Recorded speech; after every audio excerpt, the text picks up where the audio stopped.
Greetings from Toronto to the two of you. Hello. Hi, how are you, Bonnie? I'm great, and I'm even better after watching this fantastic series. Amanda, let's just start with you because I know that you and Jay were kind of bantering about an idea as to what you guys could do together, and then this kind of came about. How did you come to this concept? I was really obsessed with the idea of taking a stab at writing a workplace romantic comedy, because those are some of my favorite shows over the years. And Yeah. I love Tootsie, I love broadcast news. I find those shows to be really inspiring. And so I kept thinking about this idea, like, what if I were a newly promoted female boss in this culture right now, and a colleague who had been a stalwart ally of mine at work. What if he transgressed? What would I do? Mm. And stopped thinking about it. And then Jay and I, as you said, had been working on this other idea that which he would play a widower. And so I started mushing these ideas together, and I started thinking about academia and how everyone was talking about how the humanities are dying and Yeah. books relevant anymore. And I'm sure because I'm turning 50 and I'm an actress, I was realizing that I'm not relevant anymore. Oh, And please. Not true. all these Yeah. ends kind of started to come together, and And all there you through go. the day was in my corner cheering me on and saying, keep writing, keep writing, keep writing, and making me feel more and more confident. Between Jay and my husband, I have some wonderful mentors. Yeah. And And there you go. And yeah, Jay, I got to tell you, I love seeing you in this role. I mean, this character, Bill, this guy you play, dare I say, he's a bit of a mess. Okay. He's got a lot going on. There's the drama, there's the comedy. I mean, honestly, you just play him so relatably because it's perfect. It's such a great performance. How challenging was it for you to kind of get that balance and be able to bring us such a great performance? Thank you. That's so nice of you. It was super easy. I just did what Amanda Peet said. That's all I did. I just showed up in Pittsburgh and I got this really great script in my hands and I learned the fucking lines.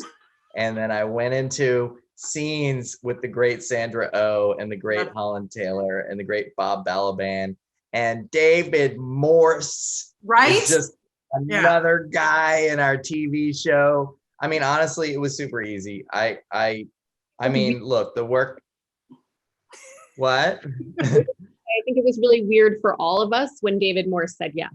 Like, all of us were Oh equal. yeah, we were like, wait, he's gonna come here now, and we're gonna like hang out and eat snacks with David Morse. Like that's gonna be weird because he's a titan of Yes. American acting. I mean, honestly, of course, shooting was rigorous. Shooting during COVID and during the winter there was rigorous. Right. It's a tall order, just because I think that what Amanda created was so great. Yeah. But honestly, I just trusted her and just got inside the spaceship and went. And I think it was easy. I don't know. Yeah. It would be disingenuous to say that I had to. I mean, I am aware of how complicated Bill is and all the different tactics and things that he does. And I luckily have had a lot of sorry. In my short acting career, I've had a lot of experience like playing problematic people and so I'm a little bit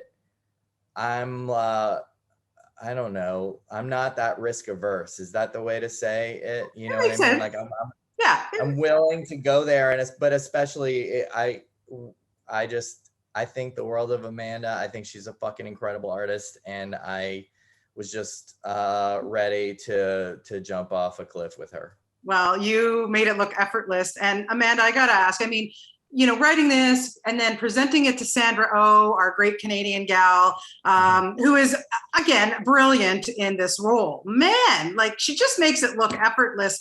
But I loved that you kept her Korean culture. I loved that Jay's character was able to embrace it a bit. What was that like working with Sandra on not just the acting level, but bringing her on as the producer as well?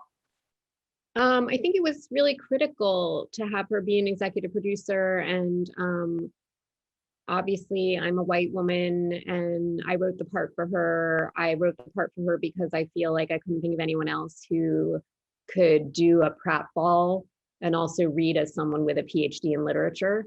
Yeah. I mean, I challenge you to think of one other person. I did think of one other person, but she's too old for Jay. Okay. But that's okay. The other person in my mind. So, yeah, but it was really important, and a lot of my Korean friends grew up in bicultural families, and I think the older I got, the more I became interested in that, and one of my closest friends was actually born in Korea and came when she was 8 and changed her name, and I just became really inspired by some stories that I had heard. And then Sandra was really interested in that too, is like having somebody who had grown up in a bicultural household who then has a transracial adoption. We didn't know who we were going to cast, and we both thought it was really important to just go with the right person who had the right acting chops, and that was Everly. And so then she's amazing. She's amazing. Yeah. Just a blessing from start to finish. Yeah. And so yeah, Sandra and I talked a lot about how we really wanted to foreground the fact that Ji Yoon is caught between her parents' heritage and the heritage of her adopted daughter, and that it was just another dizzying aspect of her life in this town. And yeah. Yeah, it's great. Jay, for you, I was saying that one of my favorite episodes is the one where you go with Ji Yoon's daughter to the Korean celebration. Wow, what a great episode. Honestly, I think I watched it twice because I loved your performance in that.